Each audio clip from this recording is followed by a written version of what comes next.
नमस्कार दोस्तों, आइए जानते हैं आज मध्य प्रदेश की बड़ी खबरें। आज की पहली खबर है कि भोपाल एम्स में इफ्तार पर बवाल। एम्स भोपाल परिसर में हाल ही में रोजा इफ्तार आयोजन को लेकर विवाद उभरा। इसके बाद बजरंग दल के कार्यकर्ताओं ने परिसर में गंगा जल से शुद्धिकरण कर इसे पवित्र बनाने का कार्यक्रम आयोजित किया। इस कार्यक्रम के बाद परिसर के बाहर कार्यकर्ताओं ने स्थानीय हिंदू समाज के सदस्यों के साथ मिलकर हनुमान चालीसा का सामूहिक पाठ किया।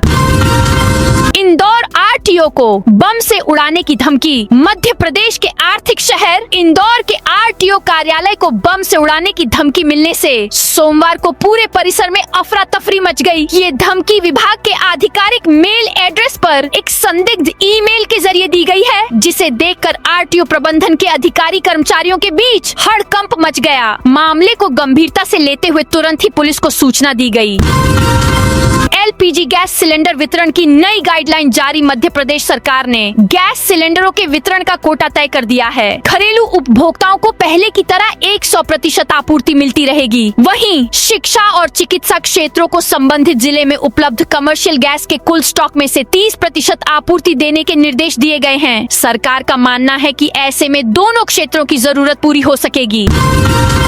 एमपी में 12 लाख कर्मचारी पेंशनर्स के 58% डीए को मंजूरी। मध्य प्रदेश सरकार ने प्रदेश के करीब 12 लाख कर्मचारियों और पेंशनर्स को बड़ी राहत देते हुए 3% महंगाई भत्ता डीए और महंगाई राहत डीआर बढ़ाने का फैसला किया है। सतना में 3 पुलिसकर्मी सस्पेंड। सतना जिले के धारकुंडी थाना क्षेत्र के जमुआनी गांव में रविवार सोमवार की दरमियानी रात बोरवेल खनन पर प्रतिबंध का झूठा डर दिखाकर मैनेजर से 5,000 रुपए की वसूली करने वाले 3 पुलिसकर्मियों को निलंबित कर दिया गया है। 1.5 लाख शिक्षकों को बड़ा झटका। मध्य प्रदेश में शिक्षक पात्रता परीक्षा टीईटी को लेकर एक नया विवाद खड़ा हो गया है। हाल ही में जारी निर्देशों के बाद अब उन शिक्षकों को भी टीईटी देना पड़ सकता है जो पहले ही पात्रता परीक्षा पास कर चुके हैं। इस फैसले से प्रदेश के करीब 1.5 लाख शिक्षकों में नाराजगी देखने को मिल रही है। नौकरी पर तलवार लटकने के बाद शिक्षक संगठनों ने आदेश को पलटने की मांग की है। फैसला नहीं बदला गया तो बड़े आंदोलन की चेतावनी भी जारी की है। भोपाल संभाग आयुक्त कार्यालय को बम से उड़ाने की धमकी दी। प्रदेश की राजधानी भोपाल में सोमवार को उस समय हड़कंप मच गया जब यहां स्थित डिविजनल कमिश्नर ऑफिस को बम से उड़ाने की धमकी भरा ईमेल विभाग को मिला। ईमेल के जरिए ये दावा किया गया है कि कार्यालय परिसर में साइनाइड गैस और आरडीएक्स से जुड़े विस्फोटक तैयार किए गए हैं।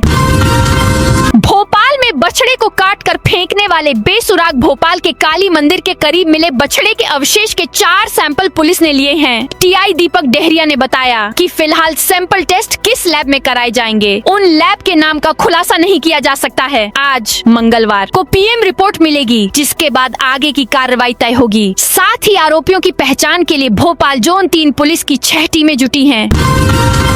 बोर्ड पैटर्न परीक्षा की कॉपी जांचने का काम पूरा। कक्षा 5वीं और 8वीं की बोर्ड पैटर्न परीक्षा की कॉपी जांचने का काम पूरा हो गया है। पिछले कई साल की तरह इस बार भी शिक्षक मानदेय के इंतजार में हैं। इन्हें करीब 4 साल से पैसा नहीं मिला है। राज्य शिक्षा केंद्र के अफसर कहते हैं बजट आने पर पैसा शिक्षकों के खाते में जाएगा। एमपी में 13 दिन बाद कमर्शियल सिलेंडर की सप्लाई शुरू। मध्य प्रदेश में 13 दिन से बंद पड़ी कमर्शियल एलपीजी सप्लाई के बीच सरकार ने सोमवार रात होटल, रेस्टोरेंट समेत ढाबों और स्ट्रीट फूड वेंडर्स को गैस देने के आदेश जारी कर दिए। मंगलवार से सप्लाई शुरू होने का अनुमान है। आदेश के मुताबिक होटल, रेस्टोरेंट और कैट्स को 9% कमर्शियल एलपीजी सप्लाई दी जाएगी, जबकि ढाबा और स्ट्रीट फूड वेंडर्स को 7% गैस मिलेगी। इसके अलावा कैटर्स और अन्य उद्योगों को भी सिलेंडर देने के निर्देश दिए गए हैं। एमपी के कई गांवों के बदलेंगे नाम। एमपी के आगर मालवा में 200 करोड़ रुपए के विकास कामों की मंजूरी दी गई है। इसके लिए आभार जताने आमजन और किसान सोमवार को मुख्यमंत्री निवास आए। यहाँ किसानों द्वारा बाकायदा अभिनंदन समारोह आयोजित कर मुख्यमंत्री मोहन यादव का आभार जताया गया। कार्यक्रम को संबोधित करते हुए मुख्यमंत्री डॉक्टर मोहन यादव ने कहा कि किसान हमारी धरोहर हैं। ये अन्नदाता ही देश के भाग्य विधाता हैं। सरकार प्रदेश के किसानों की समृद्धि के लिए कृत संकल्पित है। एमपी में ओबीसी आरक्षण पर बड़ा अपडेट। अपडेट। एमपी में ओबीसी आरक्षण पर सालों से विवाद चल रहा है। मामला कोर्ट में है, जिसके लिए दोनों प्रमुख दल बीजेपी और कांग्रेस एक दूसरे पर सियासत करने का आरोप लगाते रहते हैं। राज्य में ओबीसी को 27% आरक्षण के इस मामले में नया मोड़ आया है। अब इस केस का फैसला जल्द आने की संभावना बढ़ गई है। ओबीसी आरक्षण केस में 16 अप्रैल से सुनवाई तेज होगी।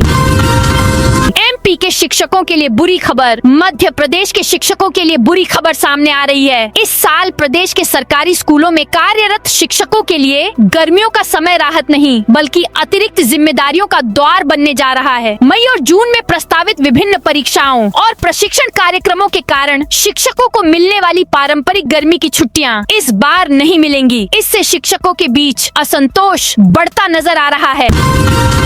26 और 29 मार्च को एक्टिव होंगे 2 नए सिस्टम। वहीं 26 और 27 मार्च को आंधी बारिश का दौर रह सकता है। आईएमडी मौसम केंद्र भोपाल के अनुसार 26 मार्च को उत्तर पश्चिमी भारत में नया वेस्टर्न डिस्टर्बेंस पश्चिमी विक्षोभ एक्टिव हो रहा है, जिसका असर 2 दिन तक ग्वालियर, चंबल, सागर और रीवा संभाग के जिलों में देखने को मिलेगा। 29 मार्च को एक और नया वेस्टर्न डिस्टर्बेंस एक्टिव हो सकता है, यानी इस बार अप्रैल की शुरुआत आंधी बारिश के साथ हो सकती है। 31 मार्च तक जमा करानी होगी तीसरी किस्त। हज यात्रा पर खर्च होने वाली कुल राशि सेंट्रल हज कमेटी ने तय कर दी है। मध्य प्रदेश के आर्थिक नगर इंदौर से एक हज यात्री को 3,63,000 रूपए हज खर्च रहेगा। वहीं मुंबई से 3,40,000 रूपए हज यात्रा पर खर्च तय हुआ है। अहमदाबाद से देश के बाकी हिस्सों के मुकाबले हज यात्रा सबसे कम खर्च करना होगा। वहाँ से एक हज यात्री को हज खर्च 3,33,000 रूपए तय हुआ है। खास बात ये है कि 5 साल में ये पहली बार है जब राजधानी भोपाल से कोई हज उड़ान नहीं होगी, जबकि इंदौर से भी मात्र एक ही उड़ान हज यात्रा के लिए होगी। एमपी में सरकारी सेवाओं को नई गति देने जल्द लॉन्च होगा स्टेट एआई मिशन। एमपी में सुशासन के जरिए नागरिक सेवाओं और सुविधाओं को और भी सिविक फ्रेंडली बनाने के प्रयास किए जा रहे हैं। इसके लिए नई नई तकनीकों से जुड़कर प्रदेश में नवाचारों को प्रोत्साहन दिया जा रहा है। मुख्यमंत्री डॉक्टर मोहन यादव ने मंत्री परिषद की बैठक से पहले मंत्रियों से अनौपचारिक चर्चा पर ये बात कही। उन्होंने कहा कि कृत्रिम बुद्धिमत्ता अर्थात आर्टिफिशियल इंटेलिजेंस एआई आज के दौर का सर्वाधिक संभावनाशील सेक्टर है।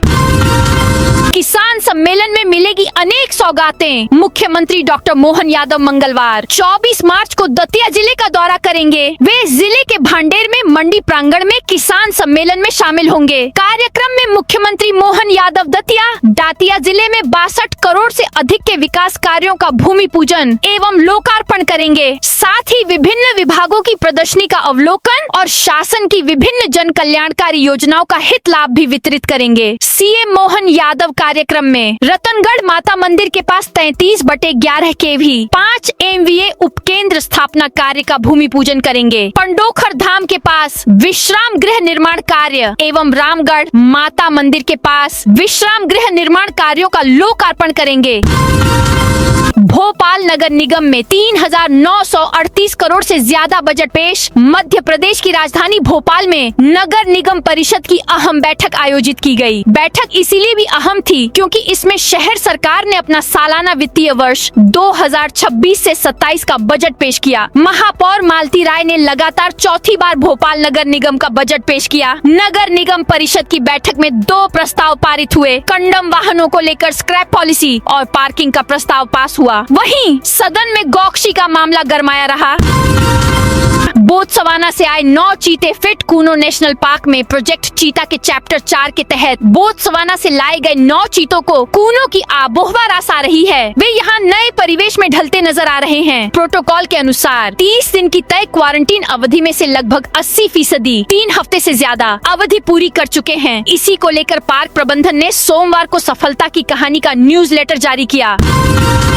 रामनवमी पर प्राकट्य पर्व आयोजित करेगी सरकार मध्य प्रदेश में। श्री रामनवमी के पावन अवसर पर नई पीढ़ी को अपनी सांस्कृतिक विरासत से अवगत कराने के उद्देश्य से प्राकट्य पर्व का आयोजन किया जा रहा है। शुक्रवार 27 मार्च को 7 स्थलों पर श्री राम केंद्रित नृत्य नाटिका, गायन सहित विभिन्न सांस्कृतिक कार्यक्रमों का मंचन किया जाएगा। इनमें श्री राम राजा मंदिर प्रांगण, ओरछा धाम, निवाड़ी, भरत घाट, चित्रकूट, सतना, श्री राम जानकी पंचायती मंदिर, शहडोल, मंगल भवन परिसर, उमरिया, जुगल किशोर मंदिर प्रांगण, पन्ना, सीता सीतामढ़ी, कोतमा, अनूपपुर और अहमदपुर, बरेली, रायसेन शामिल हैं। कार्यक्रम शाम 7 बजे से प्रारंभ होगा और कार्यक्रम में सभी का प्रवेश निःशुल्क रहेगा। सरकार ने निजी हाथों को सौंपी 11 हवाई पट्टियां। मध्य प्रदेश में हवाई कनेक्टिविटी बढ़ाने के लिए हवाई पट्टियों की संख्या बढ़ाई जा रही है। अभी 8 हवाई अड्डों के अलावा 23 हवाई पट्टियां हैं। यह उपयोग में रहें और बेहतर मेंटेनेंस होता रहे, इसके लिए 11 हवाई पट्टियां निजी संस्थाओं को उपयोग के लिए दी गई हैं। सिवनी, ढाना, सागर, गुना, रतलाम, उज्जैन, बिरवा, बालाघाट, उमरिया, छिंदवाड़ा, मंदसौर, नीमच और शिवपुरी की हवाई पट्टी को उड़ान प्रशिक्षण, अन्य विमानन गतिविधियों के संचालन के लिए निजी संस्थाओं को सौंपा गया है। अधिकारियों के अनुसार शिवपुरी और उज्जैन की हवाई पट्टियों के विकास व विस्तार के लिए भारतीय विमानपत्तन प्राधिकरण को जिम्मेदारी सौंपी गई है। एमपी के 2 जिलों में 13 क्विंटल डोडा चूरा जब्त। मध्य प्रदेश में पुलिस ने अवैध मादक पदार्थों पर नियंत्रण के लिए प्रभावी कार्रवाई की है। पुलिस ने प्रदेश के 2 जिलों आगर मालवा एवं मंदसौर में 13 क्विंटल से ज्यादा डोडा चूरा जब्त किया है। इस मामले में 3 आरोपी भी गिरफ्तार किए गए हैं। पुलिस ने कुल 1,72,00,000 रुपए से अधिक की संपत्ति जब्त की। दोनों प्रकरणों में एनडीपीएस एक्ट के अंतर्गत अपराध दर्ज किया गया है। मादक पदार्थ के स्रोत एवं तस्करी नेटवर्क के संबंध में विस्तृत पूछताछ की जा रही है। अब भोपाल में होगी दिल्ली जैसी भव्य परेड। अब मध्य प्रदेश की राजधानी भोपाल भी दिल्ली के कर्तव्य पथ पर आयोजित गणतंत्र दिवस परेड के समान पैमाने और भव्यता वाली परेड की मेजबानी करने के लिए तैयार है। एमपी के मुख्यमंत्री डॉक्टर मोहन यादव और सेना प्रमुख उपेंद्र द्विवेदी के बीच सीएम हाउस में हुई बैठक में ये फैसला लिया गया। 15 जनवरी 2027 को भोपाल में सेना दिवस के अवसर पर भव्य परेड और कई विशेष कार्यक्रम आयोजित किए जाएंगे। एमपी में नई रेल लाइन के लिए भूमि अधिग्रहण शुरू। मनमाड इंदौर रेल परियोजना के तहत बड़ी कार्रवाई कर हुए बड़वानी के सेंधवा क्षेत्र के 11 गांवों के भूस्वामियों की भूमि अधिग्रहित के लिए कार्रवाई की प्रक्रिया शुरू हो चुकी है। स्थानीय प्रशासन भूस्वामियों के दावे आपत्ति कार्रवाई करने के लिए नियमानुसार कार्रवाई करेगा। इस प्रक्रिया के बाद मुआवजे की कार्रवाई शुरू हो सकेगी। रेलवे संघर्ष समिति प्रमुख मनोज मराठे ने बताया कि इस प्रक्रिया के लिए कई माह से इंतजार कर रहे थे। हालांकि रेलवे परियोजना में ये बड़ा कदम है। एमपी के इस शहर में 976 फ्लैट का रिनोवेशन करेगा नगर निगम। नगर निगम का बजट सम्मेलन 28 मार्च को होगा। निगम मुख्यालय स्थित श्री अटल बिहारी वाजपेयी परिषद सभागृह यानी अटल सदन में सुबह 11 बजे महापौर पुष्यमित्र भार्गव अपने कार्यकाल का चौथा बजट पेश करेंगे। बजट पर बहस 30 मार्च को होगी। बजट के साथ 54 से ज्यादा प्रस्तावों को भी मंजूरी दी जाएगी। इसमें एक महत्वपूर्ण प्रस्ताव JNNURM के अंतर्गत भूरी टेकरी पर बनी बहुमंजिला आवासीय इकाइयों के 976 फ्लैट का पुनर्विकास रिनोवेशन करना है। यह काम PPP मॉडल पर होगा। इंदौर एयरपोर्ट का 600 करोड़ से होगा विस्तार। बढ़ते यात्री दबाव के बीच देवी अहिल्याबाई होलकर अंतर्राष्ट्रीय एयरपोर्ट के विस्तार की तैयारियां शुरू हो गई हैं। एयरपोर्ट से लगी सिंघासा, नैनोद, कोड़ियाबर्डी और सिरपुर की 150 एकड़ जमीन को चिन्हित किया गया है। शासन स्तर पर इस प्रस्ताव को सैद्धांतिक सहमति मिल चुकी है, जिसका जल्द ही नोटिफिकेशन जारी होगा। जमीन अधिग्रहण में 600 करोड़ से अधिक की राशि खर्च होने का अनुमान लगाया जा रहा है। हाल ही में भोपाल में एयरपोर्ट प्रबंधन और प्रशासनिक अधिकारियों के बीच इंदौर एयरपोर्ट के विस्तार को लेकर एक अहम बैठक हुई। 1 अप्रैल से नई गाइडलाइन होगी लागू। कटनी जिले में 1 अप्रैल से लागू होने जा रही नई गाइडलाइन के साथ जमीनों के दामों में बड़ा उछाल देखने को मिलेगा। जिला मूल्यांकन समिति ने गाइडलाइन से अधिक दर पर हो रहे रजिस्ट्रेशन और बाजार की मौजूदा स्थिति को देखते हुए जिले की 1486 में से 871 लोकेशनों की दरों में वृद्धि का प्रस्ताव तैयार किया है। इस प्रस्ताव के लागू होते ही शहर और ग्रामीण दोनों क्षेत्रों में जमीन की कीमतें बढ़ जाएंगी। सबसे ज्यादा असर कटनी क्षेत्र में देखने को मिलेगा, जहां शहरी और ग्रामीण मिलाकर 280 लोकेशन प्रभावित हैं। खास तौर पर कटनी ग्रामीण क्षेत्र में तेजी से हो रहे विकास के कारण यहां की जमीनों के दामों में सबसे ज्यादा वृद्धि दर्ज की गई है। बिल्डर को धमकी मामले में जेल से शूटर गिरफ्तार। इंदौर में 3 दिन पहले बिल्डर और कारोबारी संजय जैन को लॉरेंस बिश्नोई गैंग के नाम धमकी देने के मामले में क्राइम ब्रांच को बड़ी सफलता मिली है। टीम ने बदमाश मनीष जांगिड को अशोकनगर, गुना की जेल से प्रोडक्शन वारंट पर गिरफ्तार किया है। आरोपी को इंदौर लाया जा रहा है। ग्वालियर नगर निगम से मिल रही 50% छूट। ग्वालियर नगर निगम ने शहर के नागरिकों को संपत्ति कर जमा करने पर विशेष छूट की घोषणा की है। 31 मार्च 2026 तक वर्तमान वर्ष का बकाया संपत्ति कर जमा करने पर करदाताओं को 50% की छूट मिलेगी। निगम आयुक्त संघप्रिय ने इस संबंध में निर्देश जारी किए हैं। निर्धारित समय सीमा के बाद करदाताओं को संपत्ति कर की पूरी राशि का भुगतान करना होगा। उज्जैन में सिंहस्थ कार्यों में देरी से नाराज मेला अधिकारी। उज्जैन के संभागायुक्त और मेला अधिकारी आशीष सिंह अब प्रतिदिन सुबह 10 बजे से सिंहस्थ निर्माण कार्यों का निरीक्षण करेंगे। पहले ही दिन सोमवार को निरीक्षण के दौरान निर्माणाधीन दताना से पाइप फैक्ट्री तक 4 लेन मार्ग का निरीक्षण किया। निरीक्षण के दौरान कार्य की गति धीमी होने और निर्माण सामग्री की परीक्षण प्रयोगशाला में कैलिब्रेशन सर्टिफिकेट उपलब्ध नहीं होने पर सिंह ने निर्माण कार्य करने वाले संबंधित ठेकेदार पर 5 लाख रुपए की पेनल्टी लगा दी।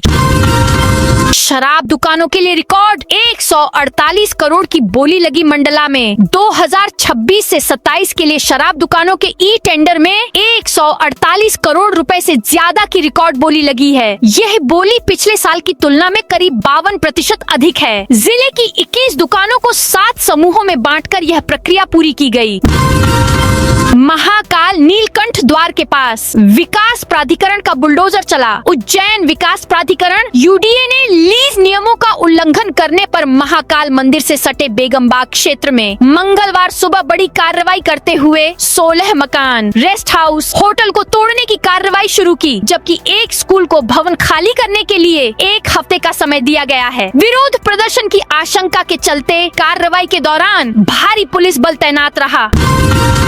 बड़वानी में कमर्शियल सिलेंडर की आपूर्ति फिर होगी शुरू। बड़वानी जिले में वाणिज्यिक एलपीजी सिलेंडरों की आपूर्ति फिर से शुरू की जाएगी। वर्तमान भू राजनीतिक स्थिति और भारत सरकार के पेट्रोलियम और प्राकृतिक गैस मंत्रालय के निर्देशों के अनुपालन में खाद्य नागरिक आपूर्ति एवं उपभोक्ता संरक्षण विभाग ने मध्य प्रदेश में वाणिज्यिक एलपीजी सिलेंडरों के वितरण के लिए प्राथमिकता क्रम निर्धारित किया है।